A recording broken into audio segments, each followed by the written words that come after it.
Halo guys, kembali lagi dengan saya Sidik di acara Obras, obrolan santai BDI Denpasar. Jadi kali ini kita kedatangan salah satu alumni lagi gitu ya, alumni dari Inkubasi Bisnis Topati. Siapa dia? Nah, saya minta aja yang bersangkutan langsung memperkenalkan diri. Siapa nih? Halo, perkenalkan saya Devi Asdiana dari tim lesku.id. Tim lesku.id, oke. Kalau kemarin itu kita dapat kedatangan tamu dari angkatan 1 dan 2, saya ingatku. Nah, kalau ini dari angkatan berapa nih? Angkatan 6. Oh gitu, angkatan 6. Baru di alumni di wisuda bulan kemarin. Oh gitu, tahun 2019 aku masuk. Outnya 2020 kemarin. Oh gitu, berarti baru banget ya? Iya, baru banget kemarin wisuda. Berarti baru banget, masih fresh. Nah, berarti aku juga pengen tahu nih, pengen nanya-nanya soal bisnisnya kalau gitu. Boleh. Ini kan soal lesku, berarti hubungannya sama les, belajar, apalagi kira-kira.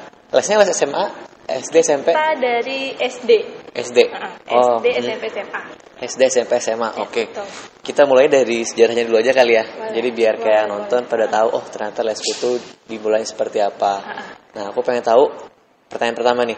Apakah lesku itu sudah ada sebelum masuk di inkubasi bisnis? Apa setelah di Inbis baru tercetus? Kan kadang kalau ide usaha itu suka berubah-ubah tuh ya. Nah, itu gimana tuh ceritanya di awal-awal? Kami sih ya, berawal kita dari tahun 2016. Oh, berarti lumayan lama ya. Kita memang udah masuk ke Inbis ini, kita sudah terbentuk lesku. Tapi kita 2016 tuh jalan, itu kita masih offline, jadi masih via WA aja gitu. Okay. Kita belum ada sosial media, belum website, belum. Jadi di tahun 2000 masuk itu, kita 2019 kita baru ada website. Nah, kita join di Inbis ini baru kita ada website, baru kita bermain sosial media gitu sih. Nama websitenya apa? Websitenya kita bisa ketemu di www.lesku.id. Oh gitu, lesku.id. Ya. Nggak pakai .co.id enggak ya? Langsung .id berarti. Lesku.id. Ya. Oke, berarti sejarah singkatnya kayak gitu. Dan sekarang masih running berarti ya? Masih banget, Tengkara sih masih sampai saat ini kita masih running, tetap ada siswa, masih tetap proses mengajar belajarnya masih ada walaupun Covid kayak gini. Tantangannya apa sih kalau pas zaman Covid ini? Tantangannya karena kan kalau ini langsung datang ke guru datang ke rumah siswa. Rumah ya. Pada awal-awal itu kan Maret ya. Maret itu kan di pertengahan pelajaran sekolah tuh. Memang sih ada orang tua yang memang ketakutan. Aduh, anak tiba-tiba selesai les, tapi itu hanya sekitar 20%-an. Karena masih kan proses belajar itu masih, dan itu di bulan April, Mei itu ulangan umum. Oh gitu. Jadi harus tungkarannya ya untuk di dunia pendidikan, terutama di lesku ini. Kita memang masih running sih selama Covid ini, tapi memang ada kurang lebih ya 20%. Tapi kita juga mengakalinya dengan menggunakan protokol. Jadi masih aman nih, guru-guru kita ngajar masih pakai face shield atau pakai masker saat mengajar. Oh gitu. Ya sih, kalau protokol itu emang harus ya. Harus banget. Terus kita juga kan awalnya kita offline nih. Kita masih sistem guru datang ke mahasiswa. Tapi kita per Covid ini, per April, kita menambahkan fitur untuk online. Jadi bisa belajar itu via online. Jadi guru di rumah, kita menggunakan Zoom atau WA video gitu. Orang tua atau siswanya itu menemaninya di rumah. Jadi belajar itu via Zoom. Jadi online juga kita ada. Berarti bukan kayak prakerja gitu, bukan ya? Bukan. Dia kita masih interaksi. Oh, oke. Bisa tanya jawab. Prakerja kan kayak recording. Iya, recording. Kalau misalnya ini kan lebih benar-benar sih langsung live deh. Yang ngobrol langsung si anaknya gitu ya. Oh, oke. Kalau sampai sekarang gimana? Ininya maksudnya orang-orang masih lebih prefer langsung didatengin sama guru dari lesku, apa orang tua udahlah kita sekarang ini aja Zoom aja gitu, gimana tuh? Tapi sampai saat ini masih tetap sih lebih banyak kan porsinya itu untuk yang online itu baru 10%. Oh gitu. Ya. Oke. Masih tetap kok jalan yang offline itu karena kan memang mungkin orang tua tuh tidak ini, sekolah juga kan online. Jadi orang tua juga susah. Dan kalau online itu kan menggunakan kuota yang banyak, terus ada beberapa orang tua yang masih anaknya belum menggunakan gadget gitu. Jadi memang salah satunya itu alternatifnya itu tidak ada dampingan dari guru sekolah, jadinya kami dari guru lesku yang mendampingi anaknya belajar di rumah. Oh gitu. Kalau sekarang guru lesku ada berapa? Caranya daftarnya gimana sih? Kalau mau jadi guru dulu deh. Oke, jadi guru itu pertama kita ada di website dulu. Di website itu ada daftar guru sama daftar siswa. Jadi di fitur daftar guru itu nanti guru bisa daftar di situ, ngisi form semua. Setelah itu nanti kita akan ada proses interview. Setelah itu baru kita ketemu interview. Gitu. Jadi untuk saat ini guru kami sudah ada 50 orang dari semua mata pelajaran. Jadi kan untuk SD itu memang satu guru tematik, bahasa Inggris beda lagi. Untuk SMP SMA gitu juga. Jadi guru itu per mata pelajaran. Gitu. Ya. Jadi kalau tematik itu apa sih istilahnya? Tema jadi SD itu sekarang ada tematik. Jadi tema, jadi pelajaran itu tema. Jadi semua pelajaran matematika, IPA, IPS itu dalam satu cerita. Jadi ada tema 1, tema 2 gitu. Jadi memang gurunya itu memang khusus untuk guru SD. Oh, karena dia harus bisa semuanya. Semua mata pelajaran. Gitu. Oh, gitu. Iya. Itu kalau mau jadi guru ya. Berarti ntar masuk ke website, isi, ntar dipanggil buat wawancara. Oke. Kalau jadi murid gimana? Kalau jadi murid itu kita banyak sih channel ya yang bisa diakses nih. Salah satunya itu pertama website, yang tadi www.lesku.id. Dan kita juga ada Instagram, itu ada di lesku.id, @lesku.id, dan kita ada di Facebook, lesku.id. Di Instagram itu ada link juga untuk bisa kita langsung connect ke WA kami. Jadi nanti bisa connect langsung dan bisa chat langsung, bisa daftar langsung via WA. Kalau misalnya malas buka website, lebih gampang nih main via IG, langsung buka, langsung chat admin kami, langsung bisa daftar. Ya benar. Apalagi kalau anak-anak sekarang kan kayak mereka lebih seneng IG ya. Iya, benar. Tapi nggak tahu juga yang daftar biasanya anaknya langsung apa orang tuanya? Tergantung sih dari konsumennya. Dari kalau kebanyakan anak SMA nih, SMA langsung daftar sendiri. Kalau anak SD ya orang tuanya. Oh gitu. Iya sih. Gitu. Kebanyakan sih itu langsung siswa SMA-nya kalau langsung. Gitu. Terus yang paling ramai dari mana nih? Kalau paling ramai saat ini siswa SD. SD, benar. Dan dapat infonya dari channel IG, website atau Facebook. Facebook. Gitu. Oh gitu. Iya. Tapi ini ada bedanya kalau ngajar SD, SMP, SMA, dinamikanya beda nggak sih sebenarnya? Beda banget. Gimana tuh? Nggak apa nih ceritanya? Jangan lebar dikit nggak apa ya? Kalau SD itu kan memang kita gurunya itu memang harus yang benar-benar suka SD, suka anak-anak kecil. Karena dia kan harus sabar. Kita mengajarnya dari nol dan dia tuh nurut. Kalau SD itu nurut banget kan, kita bilang A, ini bilang A. Kalau SMP SMA itu curhatan dari guru-guru kami itu, mereka itu banyakannya berkelompok. Kan satu kelompok. Kita ada sistemnya tuh, produk kita tuh ada les privat sama les berkelompok. Untuk les berkelompok itu maksimal 5 orang. Jadi siswa yang kebanyakan yang berkelompok itu siswa SMP sama SMA. Dimana SMP SMA ini kan pelajarannya lebih susah. Dan anaknya juga cepat bosanan. Jadi 90 menit, kita kan durasi lesnya 90 menit. 90 menit itu tidak semua untuk belajar.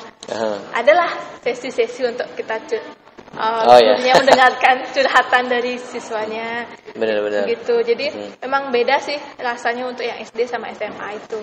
Iya gitu. Ngajarnya. Apalagi kalau SMP, SMA sekarang kan kayaknya kayak cepat bubar ya.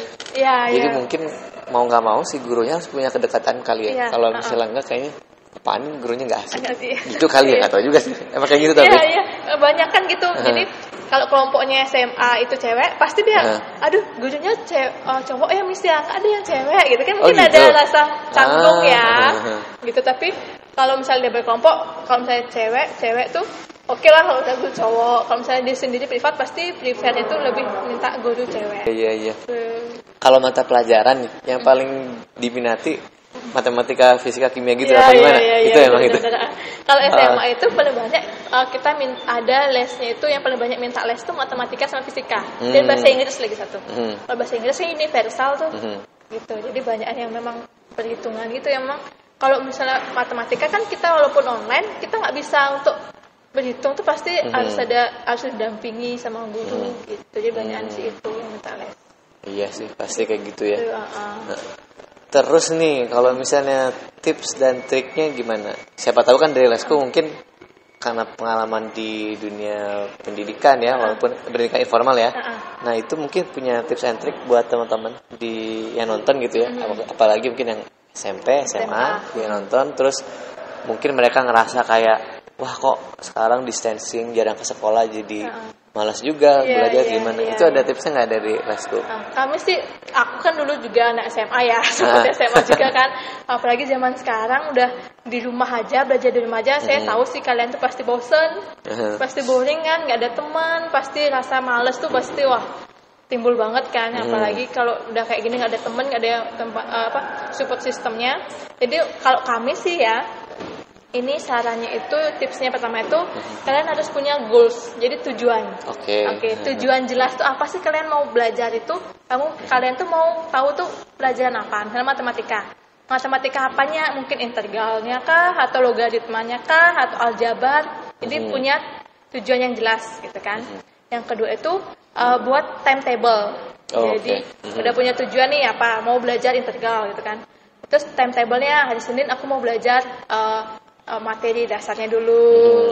Karena hari Selasa aku mau belajar mencoba untuk try out-nya kayak soal-soal yang ada di buku berapa, misalnya 5 atau 10 gitu. Jadi udah ada timetable dalam 1 minggu itu, dalam 1 bulan gitu. Jadi tahu tuh kalian tuh mau hari Senin tuh aku harus ngerjain ini, udah selesai. Selasa tuh ini, jadi kan udah jelas. Terus yang ketiga itu mengurangi faktor-faktor yang mengganggu belajar gitu. Misalnya kan pastilah siapa sih yang gak suka scroll handphone kan, kan pasti dah ngeliat handphone nganggur itu pasti nggak bisa kan. Nah jadi saran saya sih untuk itu tuh, pertama itu kalian belajar nih di dalam kamar, handphone kalian tuh di luar kamar, jangan jangan berdampingan. Gitu. Kalau berdampingan tuh kalau ada notif kan, langsung berpaling ke handphone kan. Jadi lupalah lagi untuk apa ya, belajar apa lagi ya gitu. Jadi hindari gangguan itu. Yang kedua itu mungkin notifikasi di handphone itu bisa di nonaktifkan dulu selama belajar gitu. Terus ada namanya deep learning. Deep learning. Jadi apa itu? Belajar itu jadi gini, ada case nih. Kamu belajar 30 menit, tekun selama 30 menit dan istirahat 30 menit.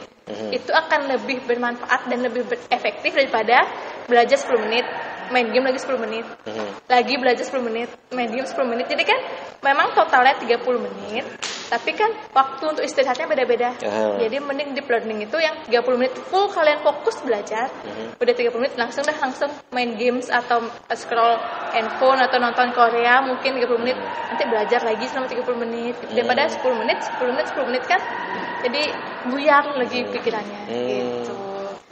Deep learning itu jadi penasaran. Deep learning itu rata-rata per 30 menit apa gimana? Minimal 30 menit. Ada maksimalnya nggak? Maksimal sih tergantung kekuatan otak ya. Oh ya, kadang kan kita capek udah sejam tuh udah kayak udah bebal banget kayak otaknya gitu. Jadi itu tergantung dari fokus dari siswa itu bisanya berapa kan. Ini fokus siswa itu beda-beda tuh.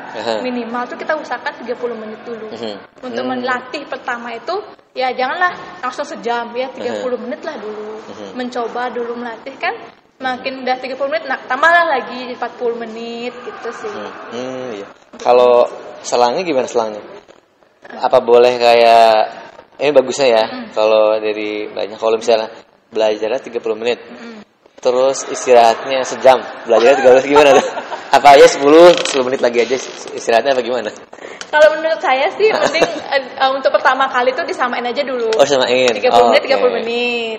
Kalau misalnya yang udah expert nih, jadi jam untuk istirahatnya tuh dikurangi, jadi lebih banyaknya ke belajar. Jangan malah yang istirahatnya kebanyakan daripada belajarnya.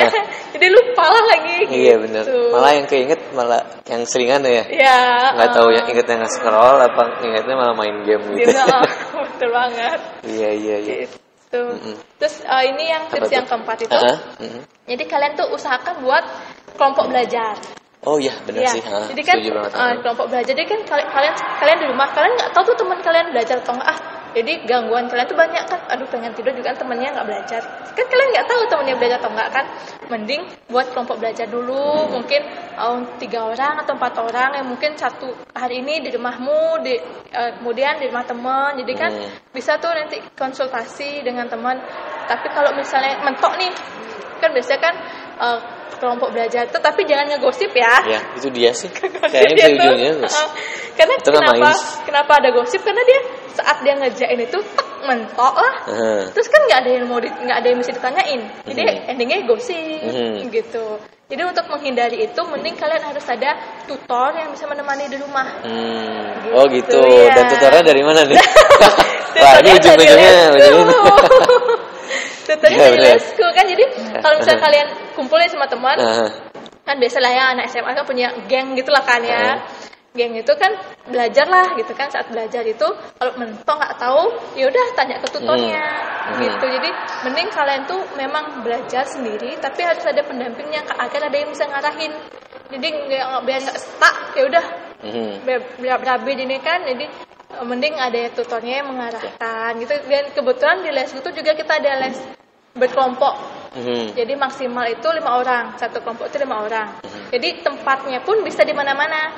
Maksudnya hari ini di rumahnya si A, besok kita pindah, aku bosan suasana rumah di A, di si A, pindah ke rumah si B gitu. Boleh sih kita. Boleh. Jadi kita fleksibel aja, waktu dan tempatnya itu tergantung dari kelompok belajar anaknya. Tapi ada batasnya nggak? Harus misalnya sudah di pasar? Enggak sih. Oh enggak. Enggak, daerah kita itu sampai Denpasar, Badung, Gianyar dan Tabanan. Udah luas gitu, banget ternyata. Hampir seluruh Bali kan, gitu. Oh gitu, iya. Itu tips keempat tadi. Tips kelima ada nggak? Empat tips? 4 tips saja cukup. 4 tips cukup ya? Karena kalau misalnya kebanyakan juga bingung juga ya. Iya. Jadi dikit-dikit dulu. 4 tips dan memang kalau misalnya ada mentor itu memang lebih enak. Iya, lebih enak. Gitu. Iya. Kayaknya itu dulu aja nih kita ngobrol-ngobrolnya. Thank you banget. Iya. Ada pesan nggak mau disampaikan ke teman-teman SMA atau SMP, SD deh gitu? Saya itu baru kita tutup. Mungkin untuk teman-teman SMA kan, untuk teman SMP, SMA ini adalah waktu kalian itu belajar di rumah selama masa pandemi ini bukanlah suatu yang harus kalian sesali. Karena selama ini kan kalian sudah sibuk belajar di sekolah, sekarang kalian bisa sibuk belajar di rumah, itu banyak waktu. Jadi kalian harus bisa menambah skill kalian. Selain belajar pelajaran sekolah, kalian juga menambah skill untuk yang mungkin skill fotografi, skill yang bisa untuk kedepannya kalian. Kebetulan nih, lesku nih kita juga ada webinar, Mas. Oh gitu. Waktu belum sempat dibahas tadi. Iya. Setiap 1 minggu sekali itu kita ada webinar untuk menambahkan skill di luar pelajaran sekolah. Gitu. Untuk minggu ini kita ada hari Jumat, itu ada seminar webinar tentang editing foto. Jadi untuk foto-foto, kalau yang mau fotonya kayak selebgram di Instagram itu bisa tuh ikut kelas kami webinar di hari Jumat jam 7 sore. 7 malam. Info semua didapetin di IG kami di lesku.id gitu. Jadi memang selain kalian belajar di sekolah, kalian juga harus menambah skill pelajaran di luar sekolah gitu sih. Oke. Itu ya teman-teman si tipsnya. Oke Mbak Dev, thank you banget nih udah datang untuk kasih sharing-sharing ke teman-teman SD, SMP, SMA gitu ya. Dikasih tips juga gimana caranya mereka untuk menghindari kebosanan dan belajar apa aja sih yang perlu biar di masa pandemi itu gitu. Ya tambahan dikit dari saya, buat yang bisa jadi lebih tua daripada SMA, kalian juga bisa daftar berarti ya sebagai guru berarti kan? Ya, benar. Jadi infonya nggak cuma bermanfaat buat teman-teman yang masih kecil-kecil tapi juga untuk yang sudah dewasa gitu. Sekali lagi thank you Mbak Dev udah datang balik dari Lesku. Oke, sampai jumpa lagi. Say hi ke teman-teman semua nih. Oke, bye-bye semuanya. Oke guys, kalau kalian suka dengan konten video kami, like, comment, share, and subscribe, dan jangan lupa follow akun sosial media BDI Denpasar.